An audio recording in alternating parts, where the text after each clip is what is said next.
Bom dia a você que nos acompanha nesta quinta-feira em mais um programa Ponto a Ponto, diretamente aqui de Brasília, hoje conversando com o deputado federal Rui Falcão, do PT de São Paulo, que vai fazer um balanço aqui da semana que ainda não terminou, mas que já está quase chegando ao final aqui em Brasília. Deputado Rui Falcão, bom dia, bem-vindo novamente ao Ponto a Ponto. Bom dia, Carlos, prazer estar aqui com você de novo e dialogando também com os internautas, com o pessoal que nos acompanha aqui, né?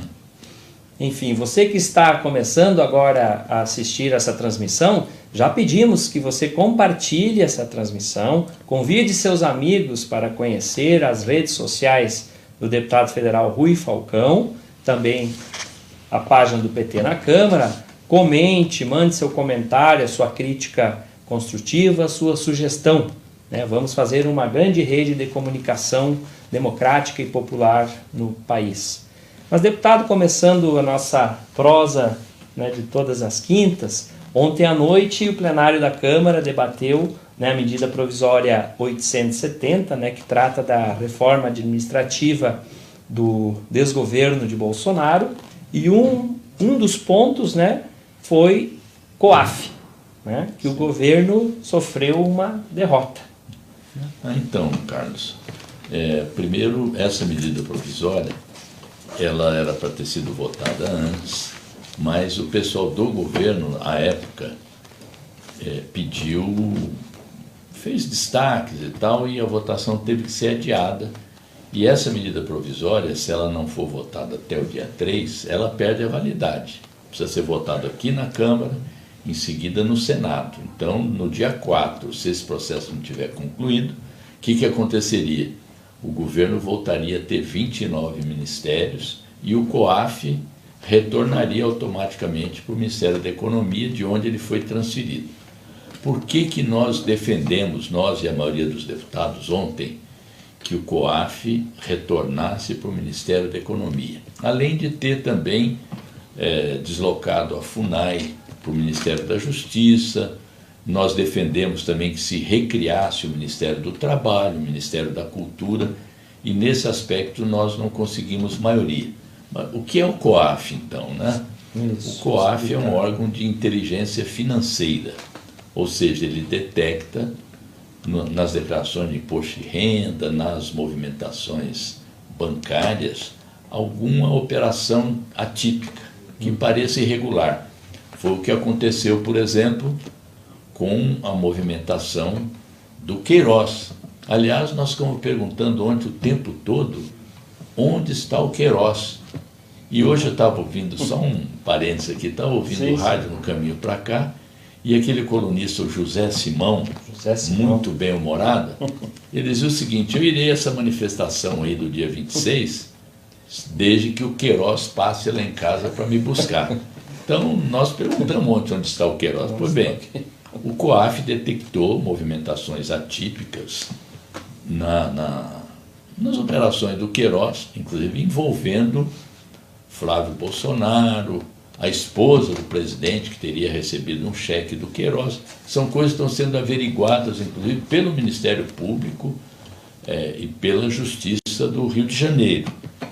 Então, mundialmente, esse órgão de inteligência financeira, ele fica no Ministério da Economia, no Ministério da Fazenda, ou órgão equivalente. Nunca na área do Ministério da Justiça ou do Ministério do Interior, que alguns países, quem cuida da Justiça é o Ministério do Interior. Então, a Alemanha, por exemplo, para ela se integrar totalmente à comunidade europeia, ela teve que transferir o seu COAF do Ministério da Justiça para o Ministério da Economia.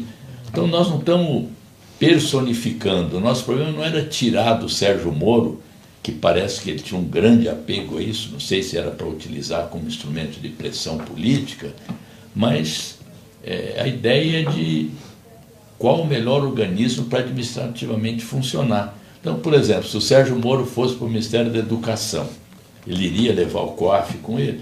Claro que não. Então, era um problema de racionalidade administrativa, e por isso nós defendemos essa transferência, aliás, repor o COAF onde ele se encontrava originariamente, onde ele funcionava, em todos os governos. Foi uma votação apertada, porque houve muita pressão do governo para manter o COAF com o ministro Sérgio Moro. Não sei se isso também fez parte da negociação, porque você sabe que para condenar o Lula já tinham conversado com ele antes, prometendo o Ministério da Justiça para ele. E recentemente, é uma coisa que agora sumiu do noticiário, é bom sempre a gente repor, o presidente Bolsonaro disse que tinha um compromisso de indicar o Sérgio Moro na primeira vaga que se abrir no Supremo Tribunal Federal.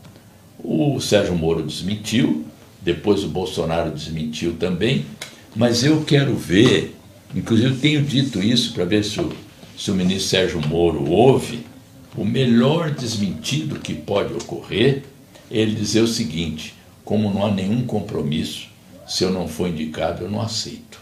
Esse desmentido eu nunca ouvi. É a única coisa que nos levaria a acreditar que não houve esse acordo, é o ministro Sérgio Moro vir para a televisão, vir para o rádio e dizer o seguinte: eu não aceitarei ir para o Supremo Tribunal Federal, porque o meu lugar é no Ministério da Justiça, eu não fiz compromisso com ninguém. Aliás, também não sei, se ele fosse indicado, se o Senado iria acolher o nome dele. Porque tem duas condições, pelo menos, para alguém ser ministro do Supremo Tribunal Federal: reputação ilibada e notório saber jurídico. E há uma carência dessas qualidades, desses predicados, na figura do ministro Sérgio Moro. Nós estamos ao vivo, diretamente de Brasília, aqui da Câmara Federal, conversando nesta quinta-feira com o deputado federal Rui Falcão, do PT de São Paulo, que está analisando a conjuntura política da semana aqui em Brasília e explicando aqui sobre a votação que houve ontem à noite na Câmara dos Deputados, no plenário, em que o desgoverno de Jair Bolsonaro foi derrotado na questão do COAF. Deputado, chama atenção que o Moro, o senhor já falou, mas poderia até entrar um pouquinho mais nessa questão, parece que ele tem um apego assim, ao COAF incrível. Eu acho que ele vai demorar um certo tempo para digerir, digamos assim, essa derrota, né? Eu não entendo por que esse apego a um órgão de inteligência financeira, até porque ele pode, mesmo estando no Ministério da Justiça, ele pode requisitar informações ao Ministério da Economia. Isso é uma prática corrente em qualquer governo. Mas há quem diga que, como foi o COAF no Ministério da Economia, que primeiro identificou as movimentações atípicas do Queiroz e da família Bolsonaro, que a ida do COAF para o Ministério da Justiça poderia funcionar como um momento de acomodação, de apaziguamento dessa situação de tensão que se criou na família Bolsonaro a partir do escândalo do Queiroz, que, por sinal, continua sumido.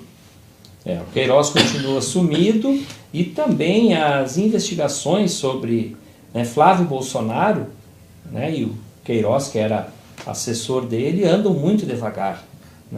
Já foi dito aqui em outras vezes, nesse programa mesmo, com o deputado Rui Falcão e outros parlamentares, da demora da justiça em apurar esses casos. Quando o ministro Sérgio Moro esteve recentemente aqui numa audiência pública, eu questionei a respeito disso. Nós até falamos um pouquinho disso aqui no programa anterior. Perguntei por que a Polícia Federal, estando acompanhando agora investigações referentes ao assassinato, execução da Marielle Franco e do motorista Anderson Gomes, quais as conclusões? Há mais de mês que a Polícia Federal acompanha as investigações. E o ministro disse que não podia dar informações porque poderia prejudicar as investigações. Vamos aguardar e vamos continuar cobrando, porque a cada dia surgem novas revelações e há boatos, inclusive, aí, junto aos jornalistas, de que proximamente haverá revelações bomba envolvendo milícias, a família do presidente e, inclusive, essa questão dos cheques que teriam sido emitidos em favor da esposa do presidente. Mas ontem também teve a aprovação na Comissão de Constituição e Justiça da admissibilidade de uma PEC referente à reforma tributária. Foi ainda um projeto de reforma tributária que não toca na questão da renda, do patrimônio, dos dividendos, que é uma segunda fase que nós achamos que é urgente que ela seja votada aqui. Aliás, Carlos, antes dessa reforma da Previdência, que é uma reforma desumana, que afeta os mais pobres, os rurais, os professores, as mulheres, os idosos, era importante que a gente fizesse uma reforma tributária e que mudasse a política econômica do país.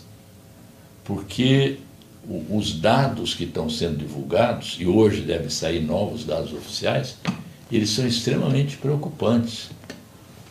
Você some ao caos político que nós vivemos, um governo sem maioria, um governo que toma medidas e recua depois, você some a isso uma crise econômica de grande profundidade.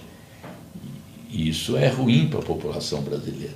Só para você ter ideia, quase 15 milhões de pessoas cozinhando com lenha, carvão e álcool. Por quê? Porque não consegue mais comprar um botijão de gás, cujos preços sobem constantemente, e é possível que haja uma nova alta agora, porque nós estamos equiparando os preços dos derivados de petróleo aqui aos preços internacionais.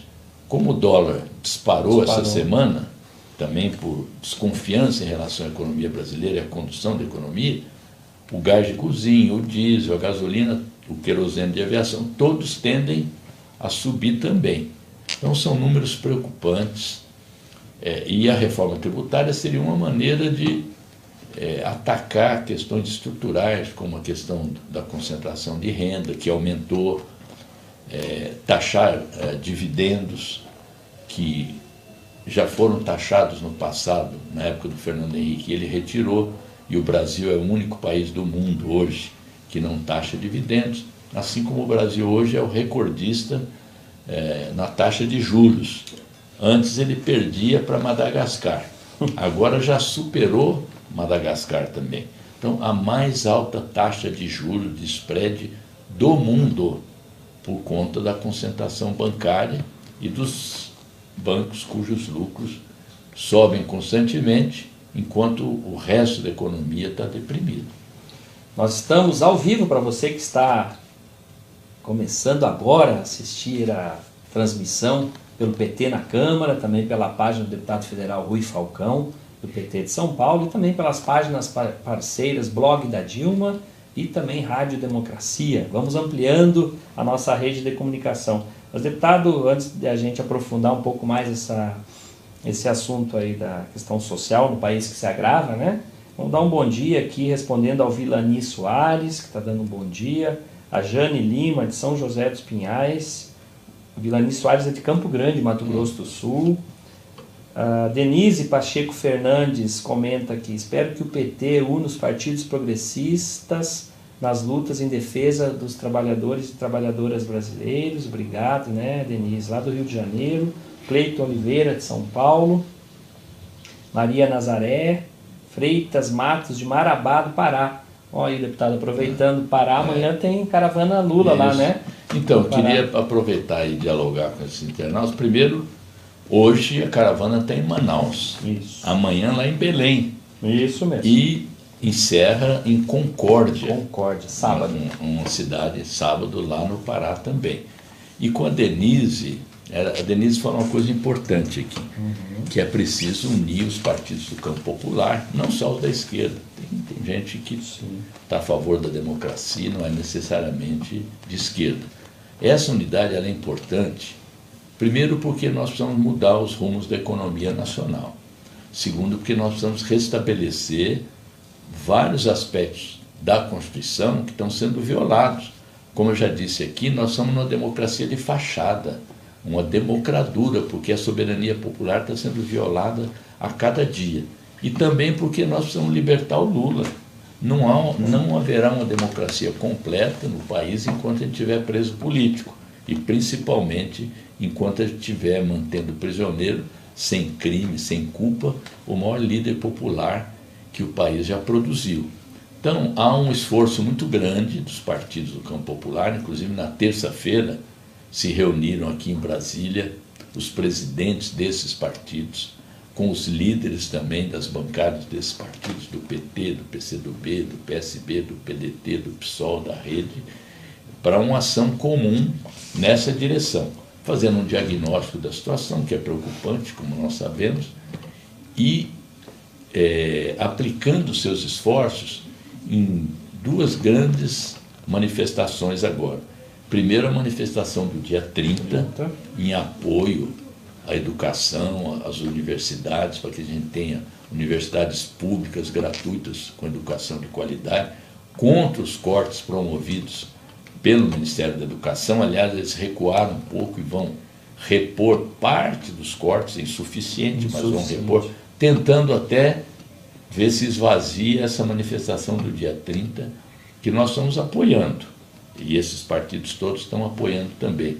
E esse dia 30 pode funcionar como uma espécie de esquenta para a greve geral do dia 14 de junho, que é em defesa de uma previdência pública, contra a reforma que o governo pretende promover, em defesa do emprego, que é uma coisa, o desemprego está crescendo aqui no país, e pela valorização do salário mínimo também. Essas reivindicações, elas não só estão unindo 10 centrais sindicais, que já participaram do 1º de Maio Unificado, como também estão aglutinando todos os partidos que defendem mudanças no país e são contra qualquer tipo de golpe, qualquer tipo de endurecimento desse regime.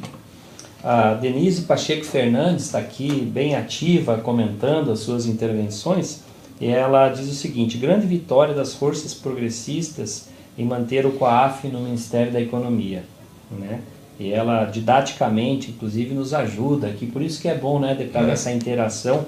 Agora caiu aqui, ó, saiu do ar aqui a Denise, mas eu já estou voltando. Isso que dizem que privatizando as comunicações ia melhorar. Ia melhorar, né, deputado? Isso que eu fiz uma limpeza no meu celular ontem, eu acho que ficou bom, mas está vendo que não surtiu muito efeito.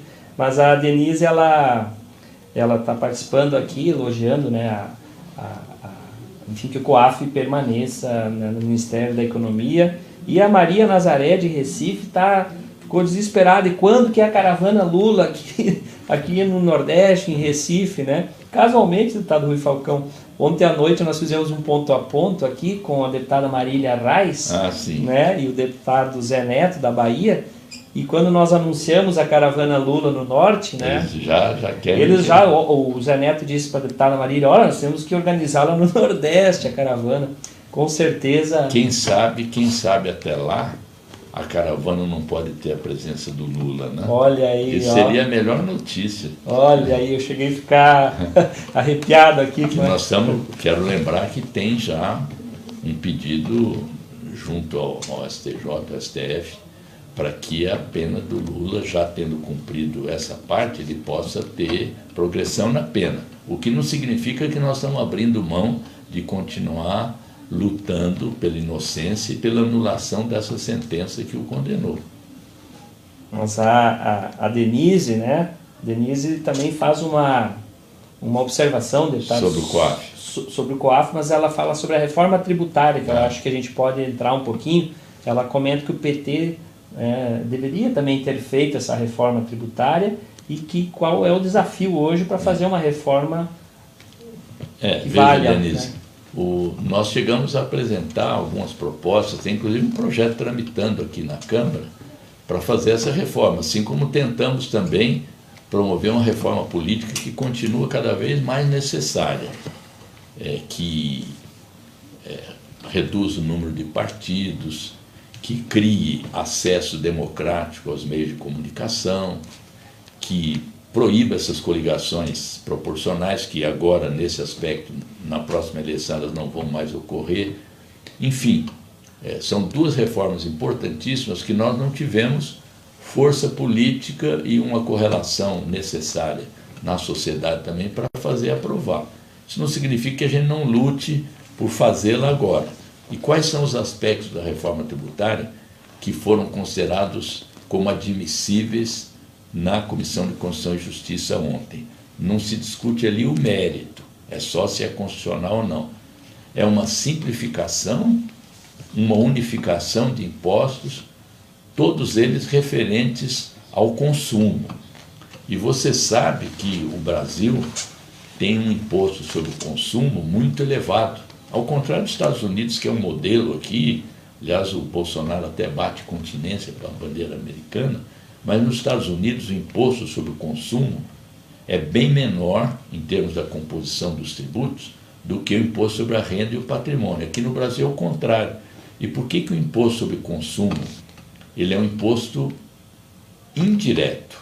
E todos pagam, mesmo quando você tem subsídio para a cesta básica, ele não só beneficia os pobres, mas beneficia os ricos também quando vão comprar alimentos.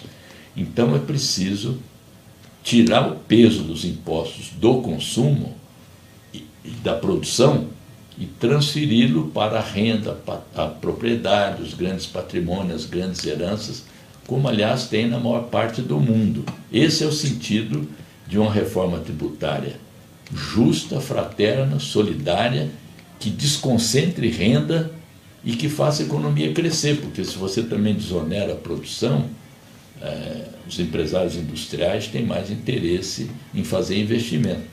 E o sistema hoje ele privilegia os bancos do sistema financeiro também.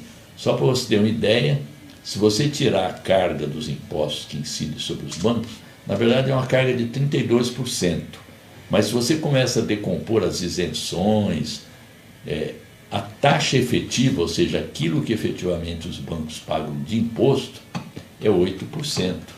Então, por aí você vê como é desigual e injusto o atual sistema tributário, e nós queremos mudá-lo, sim. Estamos ao vivo aqui com o deputado federal Rui Falcão, do PT de São Paulo, pela página PT na Câmara, no Facebook, e também pela página do Facebook do deputado Rui Falcão. Pedimos que você compartilhe, curta a página do deputado e chame seus amigos para também conhecer o trabalho que o deputado Rui Falcão e toda a bancada do PT desenvolve aqui na Câmara Federal. O Carlos Roberto Michelin, ou Miquelin, diz o seguinte: nas manifestações, deputado, temos que pedir a liberdade de Lula e fora Bolsonaro e diretas já. A Maria Nazaré do Recife: amo meu partido, dou meu sangue pelo PT e o nosso ex-presidente Lula, porque só ele nos faz feliz. Então aqui no nosso espaço democrático tem até uma crítica aqui educada ao partido que eu vou comentar aqui com o deputado Rui, porque aqui o espaço com respeito, divergir, sempre vai ter um diálogo propositivo e respeitoso. O Chicão Moraes Silva diz: o problema do PT é que o partido acha que só ele é quem deve ser o protagonista. O senhor não acha que tem que tomar como exemplo o ato da Cristina Kirchner lá na Argentina? O senhor até falou um pouco antes da reunião dos partidos, mas o Chicão, o deputado pode comentar. Olha, Chicão, nós não estamos em nenhum momento querendo ser hegemonistas ou exclusivistas. Eu falei aqui, inclusive, há pouco da reunião dos 6 partidos, nós estamos procurando ter uma ação comum. E veja, um exemplo aqui na Câmara dos Deputados. Nós temos 55 deputados. Somos o maior partido da Câmara dos Deputados. Com tudo que aconteceu, com toda a perseguição ao PT, ao Lula, ainda assim, nós conseguimos formar aqui a maior bancada. Quem é o líder da minoria aqui na Câmara dos Deputados? É a deputada Jandira Fegali, do PCdoB, que tem 9 deputados, em processo de fusão agora vai chegar a 10. Quem é o líder da oposição? É o deputado Alessandro Molon, do PSB do Rio de Janeiro, que tem bem menos deputados do que o PT. Em vários lugares nós estamos apoiando já candidatos de outros partidos. Tivemos como vice a deputada Manuela, que é também do PCdoB. Agora, ninguém pode, acho que, discordar que o maior líder popular do país é o presidente Lula. O que aconteceu na Argentina, eu acho, a ex-presidente Cristina Kirchner, ela tinha risco de ser impugnada, tinha uma perseguição muito grande em relação a ela. Então fizeram uma manobra tática e ela colocou uma pessoa, um ex-assessor dela, como candidato a presidente. Se não me engano, é do mesmo agrupamento partidário. Sim, né? sim. Então não é um... Foi chefe da Casa Civil não do tem, Néstor exatamente, Kirchner, não né? tem esse paralelo com a situação aqui do Brasil. Nós estamos, inclusive, apostando, torcendo muito para que a Argentina mude, porque o governo do Macri é um desastre nacional. Ele está aplicando uma receita lá que já fracassou em vários países e é o que estão querendo aplicar aqui no Brasil. A Argentina teve que voltar ao FMI agora, tem uma inflação de quase 50%, o desemprego aumentou, tem uma instabilidade muito grande. E isso é ruim para o Brasil também, porque você sabe que a Argentina é o nosso principal parceiro comercial aqui nas Américas.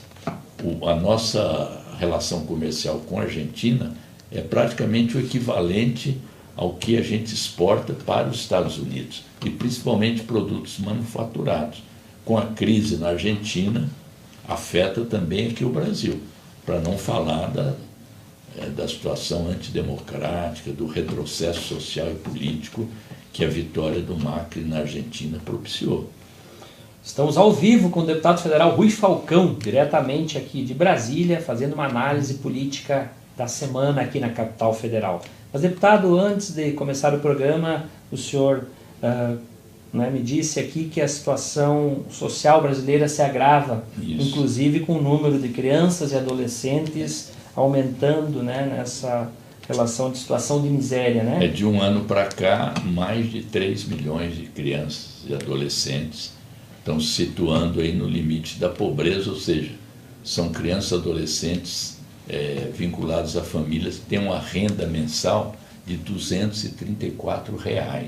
Ora, como pode uma família sobreviver com R$ 234?